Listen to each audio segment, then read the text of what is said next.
দেখুন, আমার কাছে একটা ট্রেড লাইসেন্স আছে।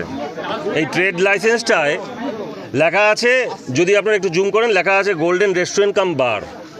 কিন্তু এখানে আপনারা গোল্ডেন রেস্টুরেন্ট কাম বার দেখতে পাচ্ছেন লেখা? একটু ওটাও একটু জুম করে বা ওটার ফটো তুলে নিয়ে যাবেন। তা ট্রেড লাইসেন্স সঠিক কথা বলছে। এটা ট্রেড রেজিস্ট্রেশন ডেটটা ছিল হচ্ছে 2রা আগস্ট 2024 এবং ইস্যু ডেট হয়েছে 26শে জুন 2025। তার মানে আজকে আপনার 27 তারিখ, গতকালকে এটা ইস্যু ডেট হয়েছে।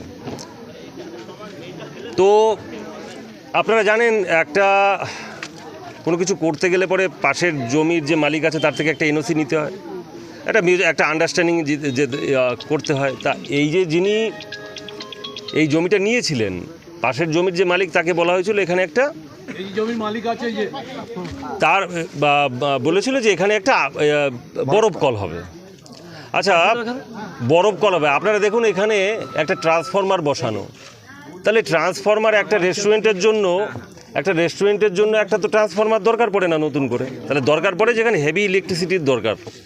তাহলে এখানে বরফ কল, মানুষ ভেবেছিল যেখানে একটা যদি বরফ কল হয়, কিছু মানুষের যদি কাজ টাজ হয় গ্রামের মধ্যে, তো একটা অর্থেরও একটা যোগান হবে, একটা কিছু ট্রান্সপোর্টেরও কয়েকটা গাড়িও তো খাটবে। সেই কথা ভেবে তারা কোনো সময় ভাবেনি যে এখানে এই বরফ কল না হয়ে এখানে একটা রেস্টুরেন্ট হবে এবং রেস্টুরেন্টের সাথে কাম বারও চলবে। দেখুন, ব্যাপারটা হচ্ছে যে গ্রামের মানুষ সাদাসিধে মানুষ, তারা পরিষ্কার থাকতে ভালোবাসে, তারা পরিষ্কার কথা বলতে এবং শুনতে ভালোবাসে।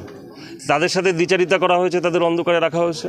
আর এখানেই যখন একটা এরকম মাঠের মাঝখানে এবং এই গ্রামের ভিতরে যখন একটা রেস্টুরেন্ট এর কাম বার হবে, তখন কি হবে আপনারা ভাবুন। এখানে সমাজ বিরোধীদের আনাগোনা, রাত্রেবেলা এখানে বাইকের আনাগোনা এবং অসামাজিক কাজকর্ম, এটা স্বাভাবিক, হচ্ছে বিভিন্ন জায়গাতে। সাধারণ মানুষ এখানে যারা আছেন, মায়েরা আছেন, বোনেরা আছেন, গ্রামের যারা নিবাসী যারা আছেন, তারা আন্দোলন করছে, তারা এটা হতে দেবে না। এবং আমরাও এর বিরুদ্ধে, পরিষ্কার কথা, যে মানুষকে অন্ধকারে রেখে, আন্দোলনটা তো তারা করছে, মানুষকে অন্ধকারে রেখে ভুল কথা বুঝিয়ে, আর কিছু একদম শাসক দলের কিছু নেতা আছে, তাদের মাসেল পাওয়ার, তাদের কথা যে আশ্বাস দেওয়ায় যে এখানে করে নিন, আমরা দেখে নেব।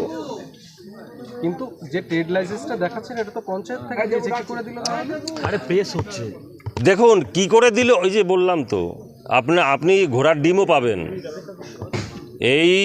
এই যে শাসক দল তৃণমূলের সরকার, আপনি ঘোড়ার ডিমও পাবেন, সেটাও আপনি পেয়ে যাবেন। তা বলবেন যে ঘোড়ার ডিম হয় না, তারা সেটা ঘোড়ার ডিমটাই বিক্রি করবে এবং আপনাকে দেখাবে যে এটাই ঘোড়ার ডিম।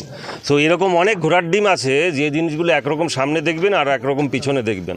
তা তারা ভাবে যেরকম করে ফেললে পরেও আমরা সেটিং করে নেব, মাসেল পাওয়ার দেখিয়ে নেব, আর পুলিশ তো সঙ্গে রয়েছে। কিন্তু পরিষ্কার কথা বলে দিচ্ছি যে কি জিনিস আগে হয়েছে জানি না, এরপরে আমরা এই জিনিসটা হতে দেব না, পরিষ্কার কথা।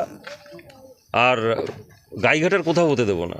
মসলান্দপুরে এরকম একটা চলছিল, আগডুম বাগডুম করে ভেবেছিল যে ওখানে করবে। ওখানের এক জনৈক নেতা, তারই খুব কাছের, আমার কাছে এসেছিলো। আমি বলছি যে এগুলো থেকে বিরত থাকুন, আপনি পয়সা খরচা করবেন, অন্য কোনো কিছু করুন, এর ভিতরে করবেন সাধারণ মানুষ এবং আমরা আন্দোলন করে বন্ধ করে দেবো। কেন আপনারা করছেন এই জিনিসগুলো?